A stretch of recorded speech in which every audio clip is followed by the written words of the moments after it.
क्या आपने कभी सोचा है कि यह दुनिया असली है या केवल बहुत बड़ा भ्रम? आज विज्ञान इसे सिमुलेशन थ्योरी कहता है।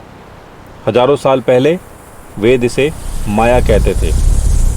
अगर यह ब्रह्मांड एक इमारत है तो इसका आर्किटेक्ट कौन है और उसका नक्शा कहाँ है?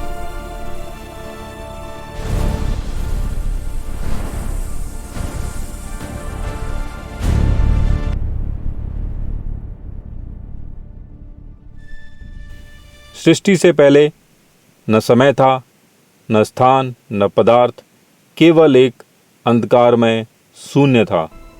उसी शून्य में प्रकट हुआ हिरण्यगर्भ, वह स्वर्णिम अंडा जिसमें पूरे ब्रह्मांड का बीज छिपा था। ऋग्वेद कहता है हिरण्यगर्भः संवर्ताग्रे, यानी सबसे पहले वही था। यह ब्रह्मांड का हार्ड ड्राइव है। जैसे एक छोटे से बीज में पूरे वटवृक्ष का नक्शा होता है, वैसे ही इस गर्भ में सृजन का पूरा ब्लूप्रिंट था। वैज्ञानिक इसे सिंगुलैरिटी कहते हैं, जहां भौतिक विज्ञान के नियम काम नहीं करते। फिर एक विस्फोट हुआ। वह साधारण धमाका नहीं था, वह नाद था, ओम की प्रथम ध्वनि। इस ध्वनि ने ऊर्जा को पदार्थ में बदल दिया। जैसे संगीत से रेत के कण आकार लेते हैं। ब्रह्मांड बिखरा नहीं, बल्कि एक गणितीय व्यवस्था में जम गया। सब कुछ एक अनुपात में है। फूलों की पंखुड़ियों से लेकर आकाशगंगा के घुमाव तक। इसे फिबोनाची सीक्वेंस कहते हैं। यह ईश्वर के हस्ताक्षर हैं। यह संयोग नहीं हो सकता। अरबों तारे, खरबों ग्रह और सब एक ही नियम का पालन कर रहे हैं। इसका अर्थ है कि कोई है जिसने यह कोड लिखा है, कोई है जिसने यह नक्शा बनाया है। वह आर्किटेक्ट है विश्वकर्मा, वह इंजीनियर है ब्रह्मा, और उनका विज्ञान आज के सुपर कंप्यूटर से भी कहीं आगे है। लेकिन यह नक्शा केवल बाहर नहीं है, यह आपके भीतर भी है। अगले अध्याय में हम देखेंगे आपके शरीर में छिपा हुआ ब्रह्मांड।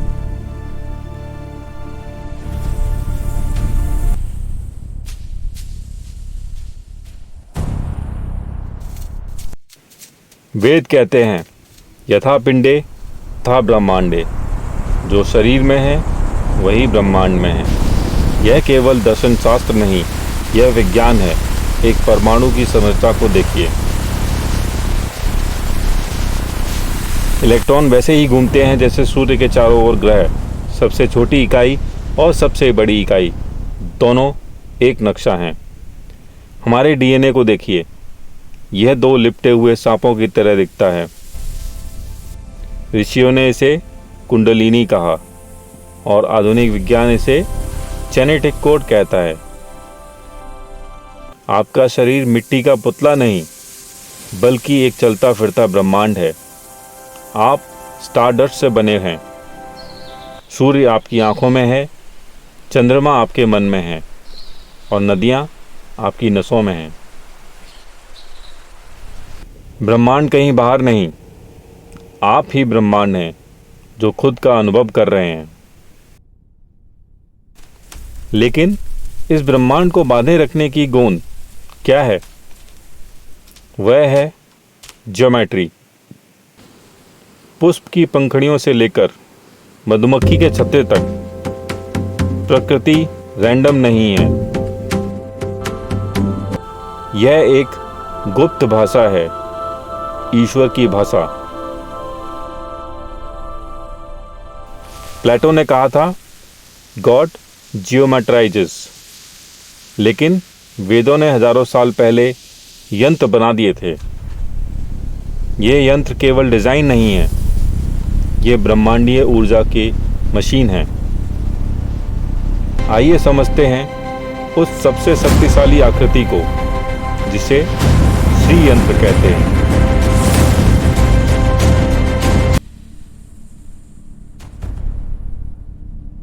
ओम शांति शांति शांति।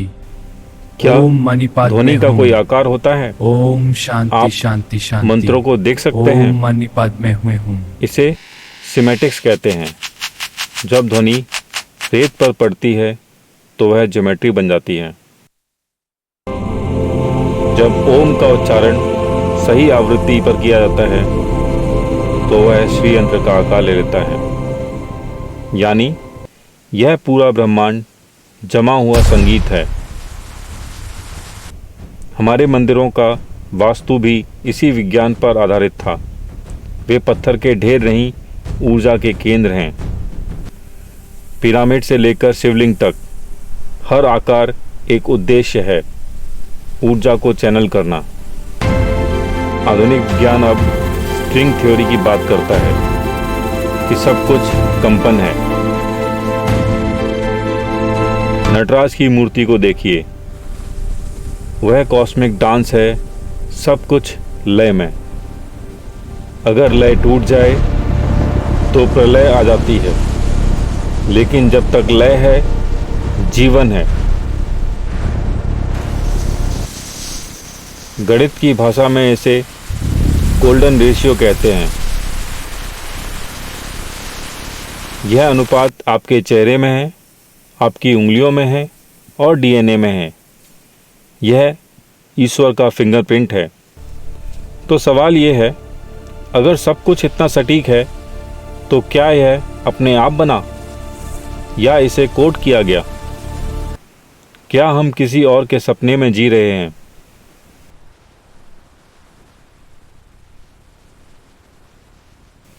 वेद इसे माया कहते हैं, एक लीला, एक भव्य सिमुलेशन।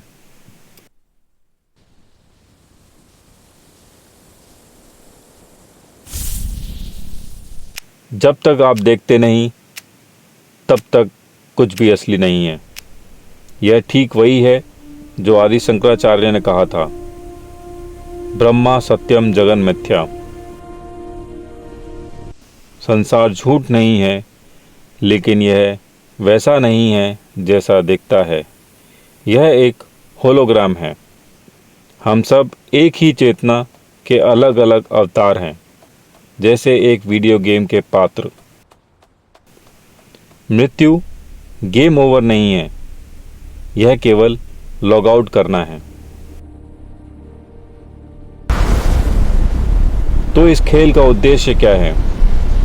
अपने स्रोत को पहचानना, उस ब्लूप्रिंट को समझना। जब आप नक्शे को समझ लेते हैं तो आप भूल भुलैया से बाहर निकल सकते हैं। इसे ही मोक्ष कहते हैं। यह ब्रह्मांड एक अद्भुत मशीन है, एक परफेक्ट डिजाइन। लेकिन हर मशीन की एक एक्सपायरी डेट होती है, हर कोड का एक अंत होता है।